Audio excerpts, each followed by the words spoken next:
Hello, this is Kinley again from Singapore. Today I'll be doing something different. It will be a AI machine learning pertaining to unsupervised learning, meaning there's no target label, and we'll be using the very popular SKlearn Irish dataset. We'll disregard the target label, the class column 0, 1, 2, 3. We'll ignore that, and we'll do clustering on the dataset, simply grouping them together with similar properties. Okay, let's get started. Um, Give me a minute. Okay, so we'll start with the empty. We'll open a new notebook.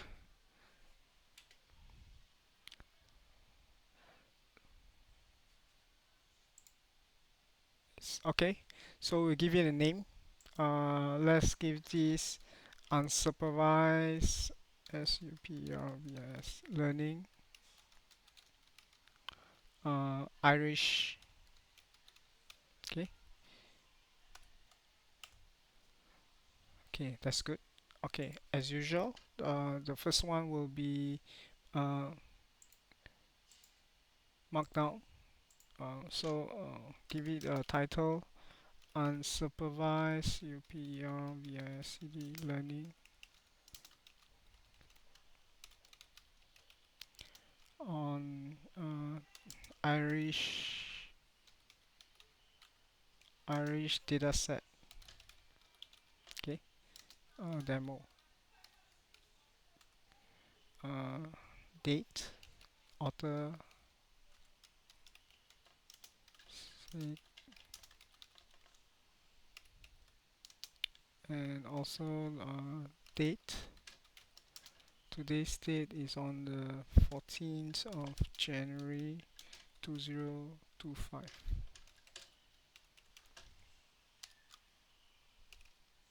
Okay, shift enter.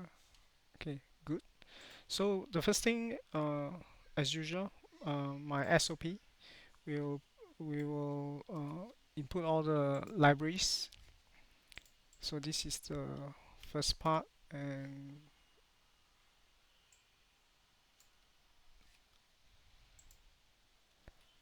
also this one from the SKlearn.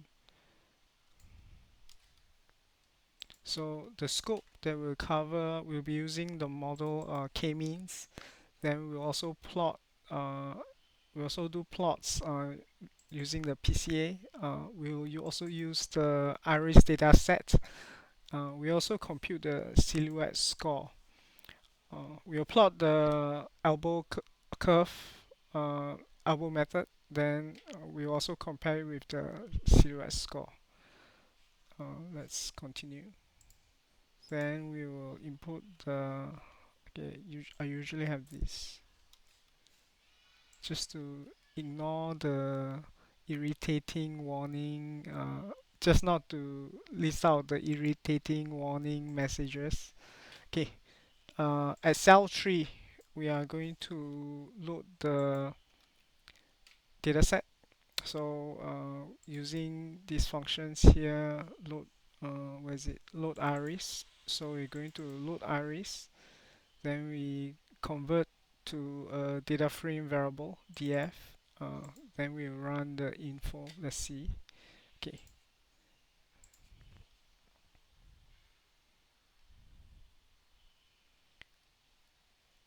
running. Wait. Okay, good. So at this moment, as you can see, it's only the feature names. We don't have the target label. Uh,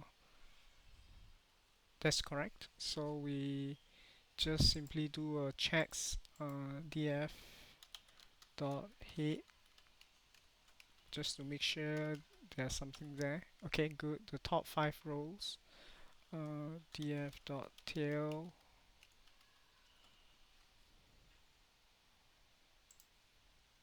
Okay, so info is here. We have four columns. We have the sepal length, the sepal width, petal length, and the petal width.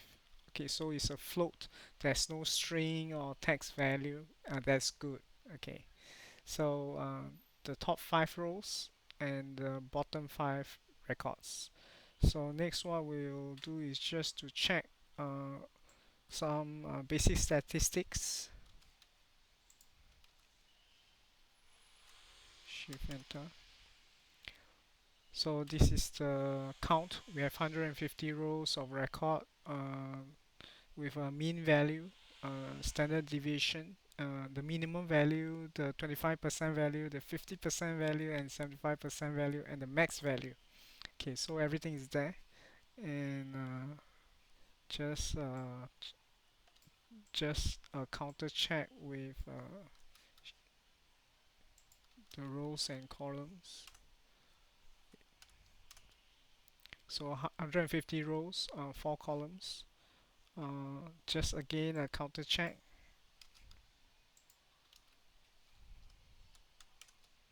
Okay, there's no missing values, and now we're going to assign it to the feature variables, some values.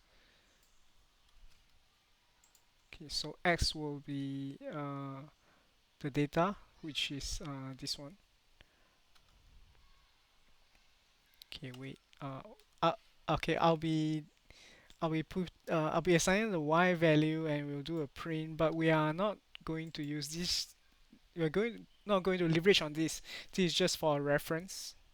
Okay, and we also have another one, label names, target labels as the target names. Okay, so we're going to print.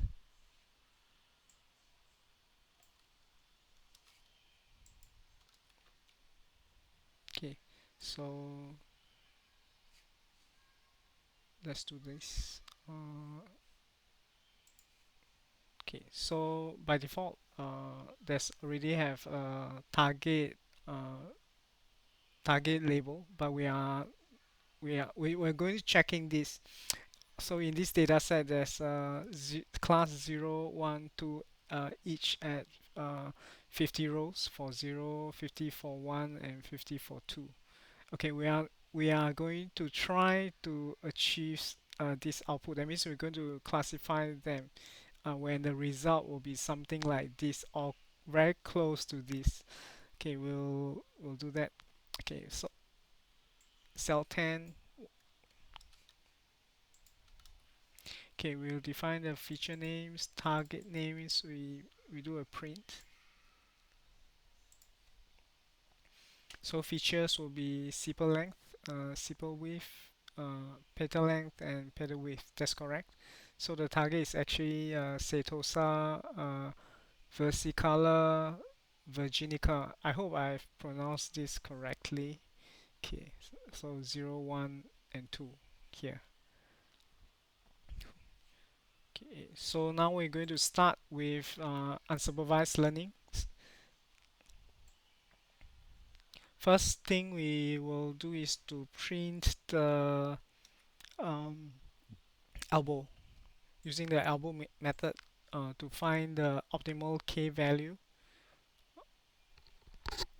Okay, let's run.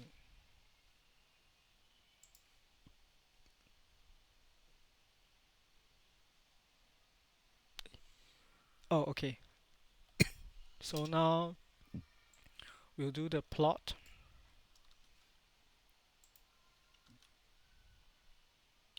Okay, I'll come back to this. We'll run this first. Okay, from here, unsupervised learning. So we have two variables here. The inertial is an empty list. Then we also have the silhouette scores also as an empty list.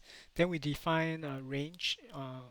This is we define it ourselves first because we know that it will be something starts with 2, and we'll put a number that thinks is appropriate. It can be 10, it can be 12 or 13, but I'll stick it to 11. So we define a range. I'll define a range between 2 and 11. So we do a loop. So in the k range, we loop it. Then uh, we run the k-means, which is here. Yes, where we okay. Then we do something here. Then we feed. Then we append with the initial variable. We append this with this function k means dot inertia. Then we do the same. So we append it with silhouette score. Also the functions defined here. And let me see. And we have the feature, and using the k-means instance for this one, and with the dot labels, then we append it. After this is done, then we plot the elbow curve. So we have the k range, we have the initial, then the marker is O, which is this one, and the label is initial. Okay, so this is the plot we have plotted together now, and from this the very distinct elbow point is of course here at 3. So this is very gradual now, gradual, not distinct at all. The very obvious one is 3.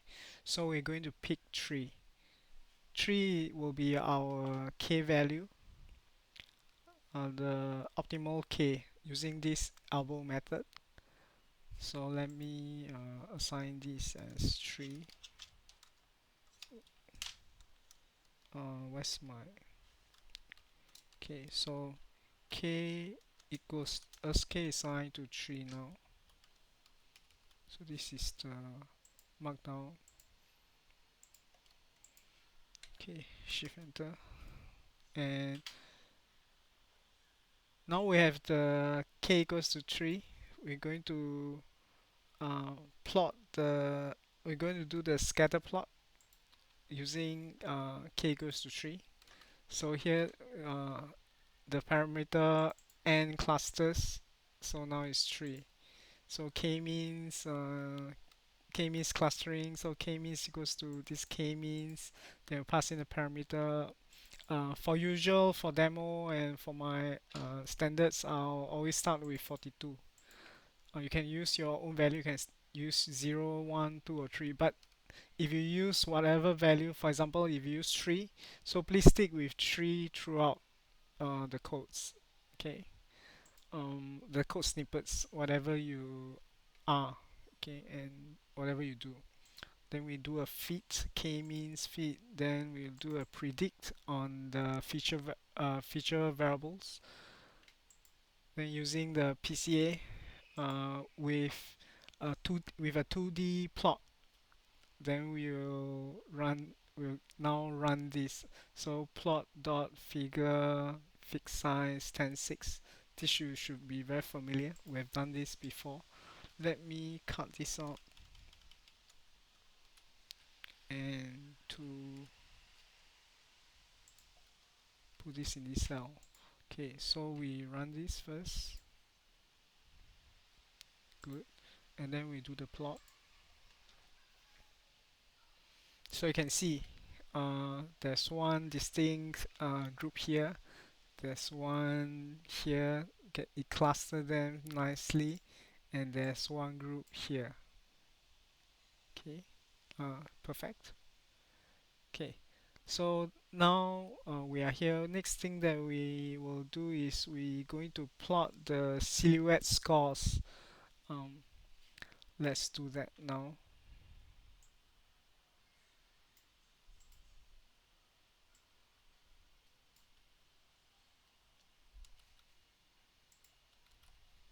Okay, let's run this.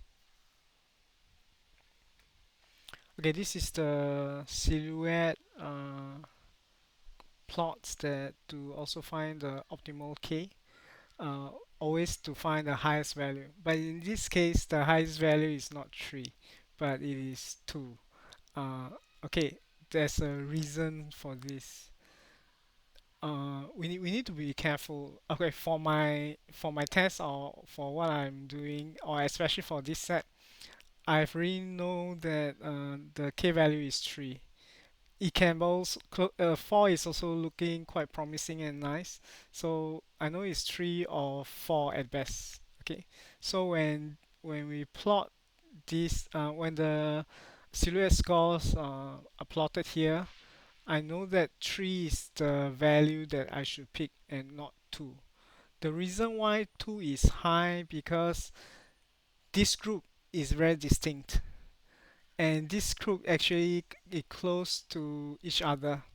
So if you choose 2, which is this one, it regards this is one cluster and this is another cluster together because they are so close.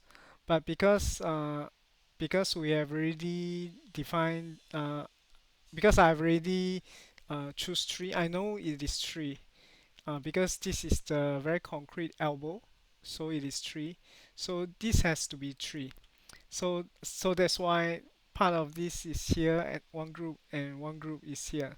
So the cluster should be 3 and not 2. So the reason is just being that this is distinct. This is so close. So 2 2 represents this is one group and this is another group, which in this case is not the ideal. So I'll stick to 3. So that's the reasoning. Okay, so keep it as 3. Okay, then the last is to plot the 3D using PCA to plot the 3D plot. Let me copy this and paste. So I'll define a color map uh, using the Veridis. I hope I pronounce this correctly. So PCA. So this is a 3 is a 3D. So we're going to plot with fixed size 8, 10, 8. Okay, the same as above. And this is the for loop. Then this is the labels and the title. So we run this. So there are 3 groups here. One is here, one is somewhere here in the 3D, and one is here somewhere here. Okay, this is a 3D plot. Okay, so it is Setosa, Veriscala, Virginica. Okay, so this is the 3D uh, visualizations of the Iris dataset. Okay, so I think unsupervised learning is basically when you are thrown with a set of data sets, there's no label. That means you don't have you are not required to, or you don't need to apply any model or formula to study. So it's just there, and the first thing is unsupervised. So the thing to do is using k-means. For this instance, we are using k-means to cluster data or points with similar properties and group them together. Okay, this is what we have done. So we have one group here and one group here and one group here. Uh, so it's the same as it's similar to this set, mm, which they have already have the target label, which we have ignored. So it's quite close from here, and the amount should be quite quite the same. I mean the quantity. Okay, so we have done with uh, unsupervised learning. This is a simple one. So let me go back to camera. Okay, so we are done with unsupervised learning on Iris dataset demo for today. It's a pretty short one, but I hope it is helpful and interesting. Uh, if you like this, please share, uh, or please subscribe. Okay. See you in the next AI ML video. See you and thank you.